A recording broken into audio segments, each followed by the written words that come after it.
کیا آپ جانتے ہیں سال کے سب سے افضل دن رمضان کے نہیں ہیں؟ جی ہاں، شاید یہ سن کر آپ کو حیرانی ہو جائے، لیکن قرآن اور صحیح حدیث اس کو بالکل واضح کرتی ہے۔ یہ ہے پارٹ 1 داستان قربانی کا۔ آج ہم بات کریں گے ذی الحجہ کے ان 10 عظیم دنوں کی جس میں اللہ تعالیٰ نے دوسرے تمام دنوں سے زیادہ فضیلت دی۔ علماء کرام فرماتے ہیں سال کی سب سے افضل راتیں رمضان کی آخری 10 راتیں، کیونکہ اس میں لیلۃ القدر موجود ہے، لیکن سال کے سب سے افضل دن ذو الحجہ کے پہلے 10 دن ہیں۔ ان دنوں کی عظمت کا اندازہ صرف اس بات سے لگائیں کہ اللہ تعالیٰ سورہ الفجر میں فرماتا ہے والفجر ولیال عشر، یعنی قسم فجر کی اور 10 راتوں کی۔ حضرت ابن عباس رضی اللہ عنہ اور بہت سارے مفسرین فرماتے ہیں کہ یہاں 10 راتوں سے مراد ذو الحجہ کے پہلے 10 دن ہیں۔ ذرا سوچیے، جس چیز کی قسم اللہ تعالیٰ خود کھائے اس کی عظمت کتنی بڑی ہوگی۔ اور رسول اللہ صلی اللہ علیہ وسلم نے ارشاد فرمایا اللہ تعالیٰ کے نزدیک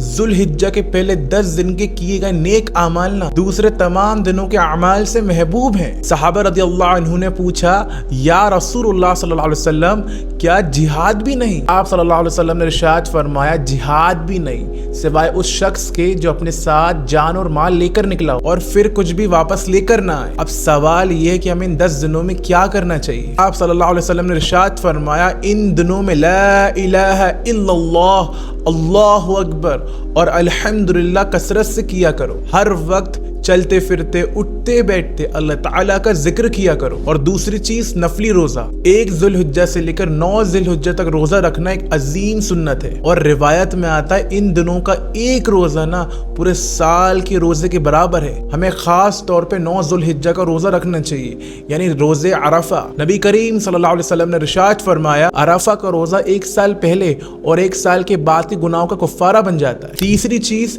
تلاوت اور صدقہ کرنا، ان دنوں میں قرآن کی تلاوت بڑھا دیں اور زیادہ سے زیادہ صدقہ کریں۔ اور ایک اور اہم سنت، اگر آپ لوگ قربانی کا ارادہ رکھتے ہیں تو ذو الحجہ کے چاند دکھنے کے بعد نہ آپ کو اپنے نہ بال کاٹنے ہیں نہ آپ کو اپنے ناخن کاٹنے ہیں جب تک آپ قربانی نہ کر لو۔ اور پھر ان مبارک دنوں میں آخر میں آتی ہے قربانی۔ لیکن قربانی کی شروعات کیسے ہوئی؟ حضرت ابراہیم علیہ السلام کا وہ خواب کیا تھا جس نے تاریخ بدل دی، اور حضرت اسماعیل علیہ السلام نے ایسا کیا جواب دیا جو قیامت تک ایمان والوں کو رلاتا رہے گا؟ یہ سب ہم دیکھیں گے پارٹ 2 میں، اور اگر آپ پارٹ 2 دیکھنا چاہتے ہو تو کامنٹس میں ضرور لکھیں پارٹ 2، اور یاد رکھیں اچھی باتوں کو شیئر کرنا بھی نا صدقہ جاریہ ہے۔ یا اللہ ہمیں ذو الحجہ کے دنوں کی قدر کرنے کی توفیق عطا فرما، اور ان دنوں میں زیادہ سے زیادہ عبادت کرنے کی توفیق عطا فرما۔